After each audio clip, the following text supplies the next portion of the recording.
আপনাদেরকে এই গরম খবরটি না দিলেই না। আপনারা জানেন যে মধ্যপ্রাচ্যে যে উত্তেজনা চলছে, ইরানের সাথে ইরানের উপরে যেভাবে অবৈধভাবে যুদ্ধ চাপিয়ে তাদের উপর অত্যাচার চলতেছে পশ্চিমা দেশগুলির মাধ্যমে, এখন তাদের ইরানের সর্বোচ্চ নেতা জনাব আয়াতুল্লাহ খামেনি আ মারা যাবার পর বা তাকে হত্যা করবার পর সবাই ভেবেছিল, বিশেষ করে যুক্তরাষ্ট্র এবং তার যে অবৈধ সন্তান ইসরায়েল ভেবেছিল যে তার ধ্বংস হয়ে যাবে এবং সেখানে রেজিম চেঞ্জ হবে। এটি পুরনো কথা, এখন আর মানুষ বিশ্বাস করে না এবং সারা বিশ্বের সব বিশ্লেষকরা মোটামুটি এটা জানান দিয়ে দিয়েছে। ইভেন আপনারা অবাক হবেন যে খোদ মার্কিন গোয়েন্দা সংস্থার আজকের যে প্রতিবেদন, তারা বলেছে যে ইরানে কোনোভাবেই সরকার পরিবর্তনের সম্ভাবনা নাই। এটি একদম খোদ মার্কিন গোয়েন্দা আজকের পত্রিকার তথ্য।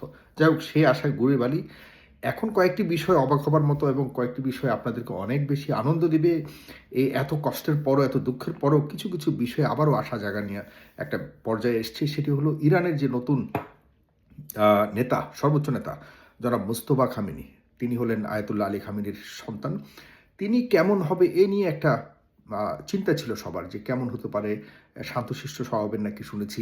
এই এমন একটা যুদ্ধে সে কতটা নেতৃত্ব দিতে পারে, এবং বিশেষ করে আমরা যারা, আমি ব্যক্তিগতভাবে আমি চাই মুসলিম যে জাতিগোষ্ঠী রয়েছে আমরা সারা বিশ্বব্যাপী, তাদেরকে যেন আর কেউ অন্যায়ভাবে যেন কোনোভাবে অপরাধ চাপিয়ে দিতে না পারে, শোষণ করতে না পারে এবং নির্যাতন করতে না পারে, এতটা শিওর হলেই হলো। এবার মুসলিম কান্ট্রির যে কোনো কান্ট্রির যে কেউ সামনে এসে আমাদেরকে বিশ্ব নেতৃত্ব দিক, এবং আমাদেরকে অবশ্যই এই মানে যে শত্রুতা শুরু হয়েছে চতুর্দিকে সারা বিশ্বে, যেন শত্রুতাকে মোকাবেলা করবার জন্য একজন একজন যোগ্য নেতা চাই।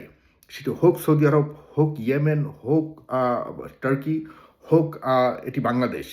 আমাদের কথা হলো, আমাদের মুসলিম জাতিকে এখন রক্ষা করবার সময়, না হলে ধ্বংস হয়ে যেতে হবে। ধ্বংস হয়ে যেতে, কারণ মুসলিম জাতির মধ্যে সবচেয়ে বড় যেটা হলো সেটা শত্রুতা, এবং আমাদেরকে বিভক্ত করার যে যে একটি প্রচেষ্টা চলছে, সেগুলিকে কাটিয়ে উঠে এখন নতুন করে নেতৃত্ব দেওয়ার মতো আল্লাহ তালাই উসিলা বা অজুহাত তৈরি করে দেয়। সেটি দেখেন, এই ইরান নেতৃত্ব আসার দরকার নেই, আসুক সৌদি আরব, এই একটা পরিস্থিতি চলে আসছে। কারণ মোস্তফা সাহেবকে নিয়ে যে একটি টেনশন ছিল, যে সে আসলে এই ইরানের বর্তমান সংকটকে উত্তরণের জন্য সে কি সেই তার বাবার মতো হোক বা আশপাশে থাকবার মতো সেরকম নেতৃত্ব তার কোয়ালিটি রয়েছে কিনা। আজকে যে বক্তব্য তার শুনেছি, সেতে আমি শতভাগ আশা আমার জেগেছে, শতভাগ আশা নিতে হয়েছে। গতকালকেও যেমন একটু হতাশ ছিলাম যে এই যে আপনারা জানেন যে মার্কিন খুব ভয়ঙ্কর একটা বিমান মধ্যপ্রাচ্যের কাছাকাছি এসছে, সেটিতে করে তারা নিউক্লিয়ার বোমা হয়তো ব্যবহার করবার মতো চূড়ান্ত একটা পর্যায়ে যেতে পারে, এমন একটা ভয়ভীতি কাজ করছিল। কিন্তু আজকে সেই ভয়ভীতি নেই। কারণ হলো, আজকে সে মোস্তফা সাহেব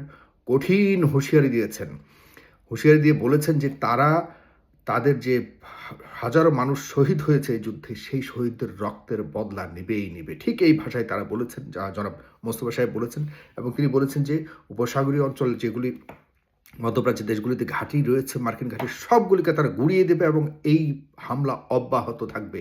যে দেশে মার্কিনী বা পশ্চিমাদের অবৈধভাবে ঘাঁটি গড়া থাকবে, সেই দেশকে তারা আক্রমণ করবেই করবে। এটি আমি ব্যক্তিগতভাবে সমর্থন করি, আপনারাও অবশ্যই সমর্থন করবে। তবে তিনি বলেছেন যে কোনো সাধারণ নাগরিককে তারা আক্রমণ করবে, অত্যাচার করবে, তারা শুধুমাত্র যেখানে ঘাঁটি রয়েছে ঠিক ওই স্থানটাকে তারা টার্গেট করবে এবং সেখান থেকে ঘাঁটিটাকে তারা বিচ্ছিন্ন করে দিবে।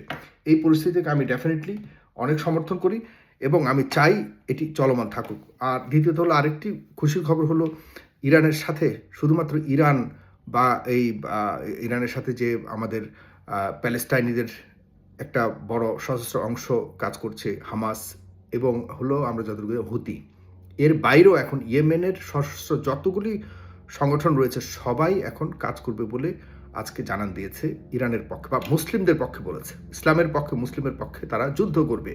ইভেন ইরাকের সশস্ত্র গোষ্ঠী যারা রয়েছে, ইরাকের বিভিন্ন সশস্ত্র অনেক শক্তিশালী গ্রুপ রয়েছে, কিন্তু তারাও আজকে ঘোষণা দিয়েছে তারা ইসলামকে বাঁচাবার জন্য এবং ইরানের মুসলিমদের পক্ষে, এই আমেরিকানদের বিপক্ষে তারা সশস্ত্রভাবে দাঁড়াবে এবং যুদ্ধ করবে। এটি ঘোষণা দিয়েছে। যে কত বড় একটি খবর! আমি আপনাদেরকে একটা সিম্পল হিসাব দিই।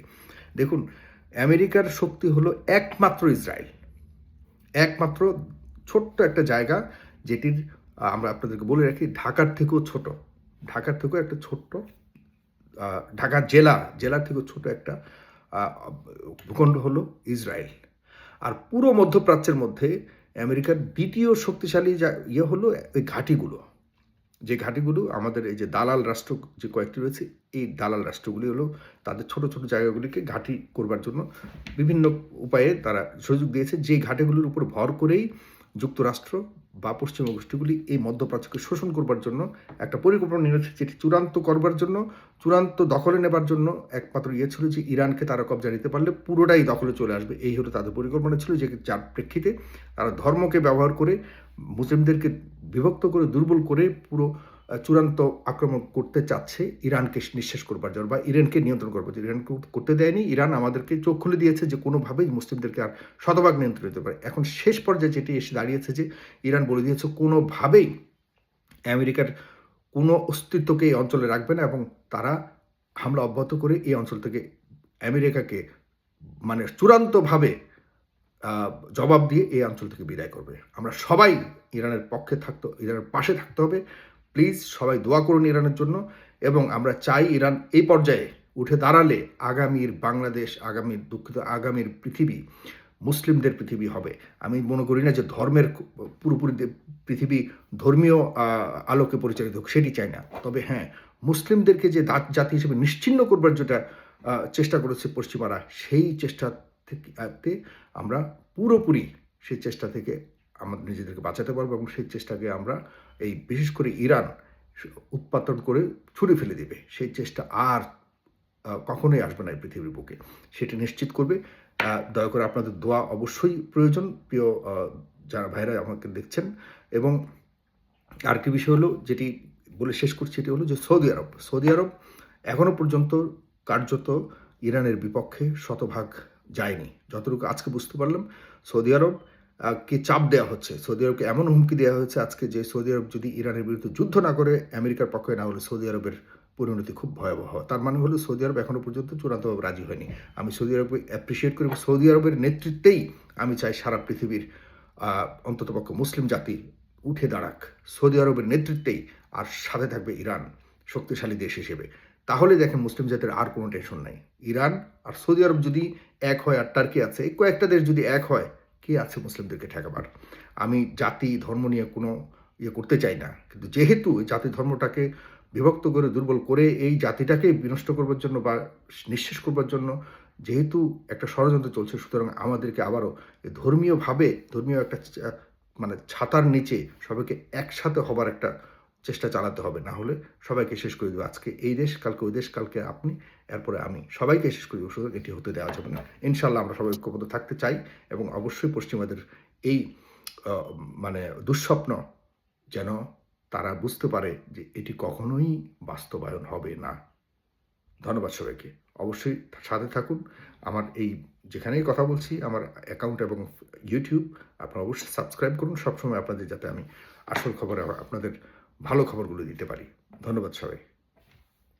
সালাম।